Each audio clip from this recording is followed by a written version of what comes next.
Hey, what's up, guys? So, I've got some awesome book recommendations for you today. And I'm doing this in the beginning of the year. So, for those of you who want to get this year as your best reading year, well, you can start doing it right now. So, I've got 10 books. Yes, 10 books that I think every student should read, starting with number one, The Last Lecture. Well, what would you talk about if you knew you only had a few months left? That's the question Professor Randy Pauch had to answer a month after being diagnosed with terminal cancer. This book is based on his now iconic lecture called Really Achieving Your Childhood Dreams and challenges his students and readers to think back to their own childhood dreams and what their biggest hopes and desire for their life were then. While he doesn't suggest you join the circus or try to become an astronaut, but he urges you to pursue the life you truly desire without limiting yourself to the constraints of society or what you are supposed to do. The book complements the lecture with added stories from Pouch's own childhood that he wanted to pass on to his children. And as a big believer of fulfilling our dreams, this book is no doubt my number one on the list. Let's move to book number two now. And this book is Small Move, Big Change.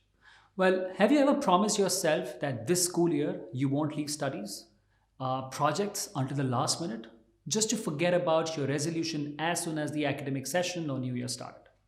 Why did you struggle to stick to your new resolution? Well, Caroline Arnold dives into this question in her book, Small Move, Big Change, discovering that most of us fail at keeping our resolutions because they are just too vague and too big.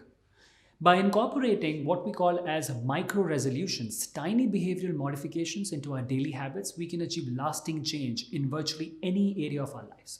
It all comes down to identifying our habits and external cues that can be linked to tiny resolutions that stick because they are so easy to achieve. This is an essential read for anyone wanting to change their habits. And personally, I believe in a phrase, specific is terrific. And this book effectively teaches you that. Well, book number three is super interesting. And the next book is called Failing Forward, Turning Mistakes into Stepping Stones for Success. Well, we are taught early on to avoid failures at all costs, but don't want to be a loser, right? But the truth is that everyone fails at some point in life. The question isn't whether we will fail, but how we deal with our failures. John C. Maxwell writes, when achievers fail, they see it as a momentary event, not a lifelong epidemic. Only by owning up and to learning from our failures, we can grow as people, in business and in relationship. The most successful people have failed over and over again. James Dyson invented 5,126 prototypes before he built his first commercially successful vacuum cleaner. He used his failure as stepping stones towards success. This book will teach you to observe your failures, analyze them, and learn from them. Now to book number four. Well, this book is one of my personal favorites, and I'm sure some of you definitely guessed it would be here on this list. The Power of Habit by Charles Duhigg. Yes, I've talked about this book before, but I really think you should give it a read if you haven't done so already. And the reason for that is that habits form so much of our behavior. And when you know how to intelligently build strong ones and break the ones that you don't want to have, that are basically hurting you, then you're going to be so much more successful. And you're not going to be wasting as much as your limited willpower on the things you want to get done. Fifth on the list is the book named Getting Things Done, The Art of Stress-Free Productivity. Granted, the title of this book might not capture your imagination, but if you have to read one book about productivity in your whole life, then make it this one. The basic principle behind Getting Things Done, or GTD method, is the idea that you should get all of your thoughts and tasks out of your mind so that they don't clutter your headspace. Firstly, apply the 2-minute rule. If a task takes less than 2 minutes to complete, do it now. If it takes longer, follow a simple 5-step workflow. Capture, clarify, organize, reflect, and engage. By following these two principles, you can virtually take control of all the projects and tasks in your life. Sound simple? Well, that's because it is. You can start applying it to your schoolwork, hobbies, or any other project right away. While the original book was published in 2001, Alan has kept it updated and relevant to today's busy and noisy world of multitasking, email, and social media. The next book is absolutely a must-read, and I love this book. It's called 4-Hour Workweek. Since its publication in 2007, the 4-Hour Workweek has been heavily criticized by some, while becoming something of a business and lifestyle Bible for others. The main premise is that the traditional concept of retirement, deferred gratification, and a 9 to 5 is outdated.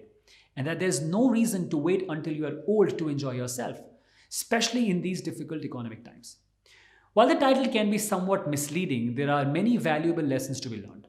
Ferris shared how he managed to reduce his working hours to just 4 per week by automating and outsourcing large chunks of his business, while increasing his income from $40,000 a year to about $40,000 per month. I love this book and share some specific principles in my entrepreneurship program.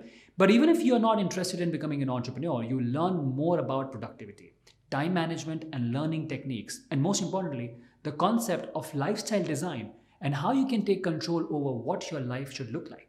And that is super important, and I think most students are missing this. Book number 7 is probably the most popular book in this list, and some of you must have already read it. It's How to Win Friends and Influence People.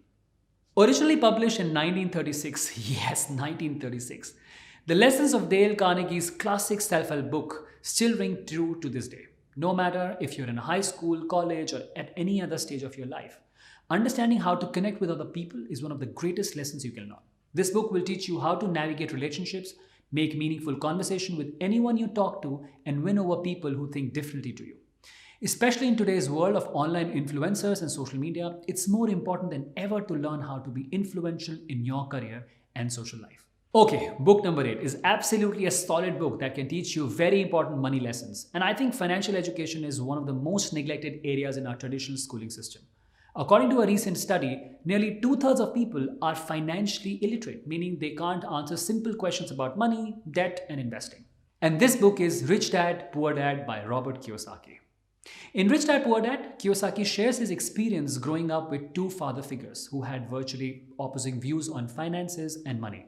Although both dads earned well, one managed to invest well and leave an inheritance for his kids, while the other struggled with money his whole life. Kiyosaki narrows down what he learned from his rich dad to 6 fundamental lessons about money that everybody should know. This book will transform the way you think about and handle money for the rest of your life. And if you read it early, all the good.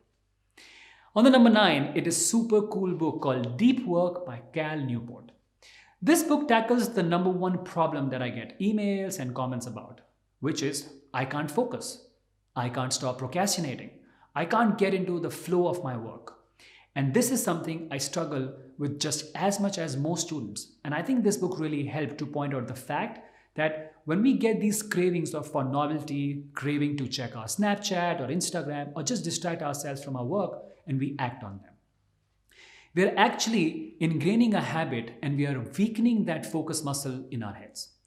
And by contrast, by avoiding those distractions and by sticking with our work, we actually are able to focus more. And that brings us to my final pick on this list, my ultimate book recommendation for you, and it is The Happiness Equation by Neil Persija. I put this book on my list because a lot of us aren't actually very good at knowing what's going to make us truly happy when we are planning out our career goals or other life goals. We might look at what society seems to value, or we might trick ourselves in different ways. But as Neil's research points out in this book, a lot of people who are rich or in positions of power, executives of big companies, they are not actually happy. Now, this book goes through a lot of different things, and there's a lot of think about. One of the biggest lessons that I took away personally from this book is that milestones don't actually make us happy. I realized that happiness actually comes from the fulfillment in the work itself, not in the external rewards. And when you can internalize that and accept it, you're going to be a lot happier on the day-to-day basis. And in the end, I want to encourage you to go out and indulge your interests.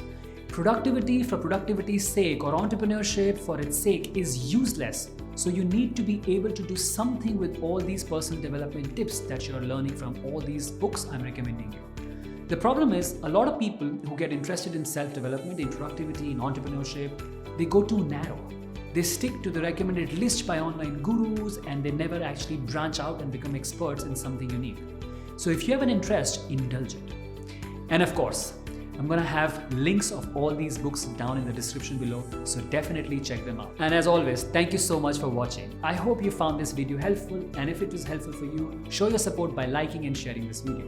Also, you could subscribe to the channel so you don't miss out on new videos. You can follow me on Instagram, that is Shirish G, and yes, of course, you can check out more videos on this channel here. Thanks again for watching, and I will see you in the next video. Bye-bye.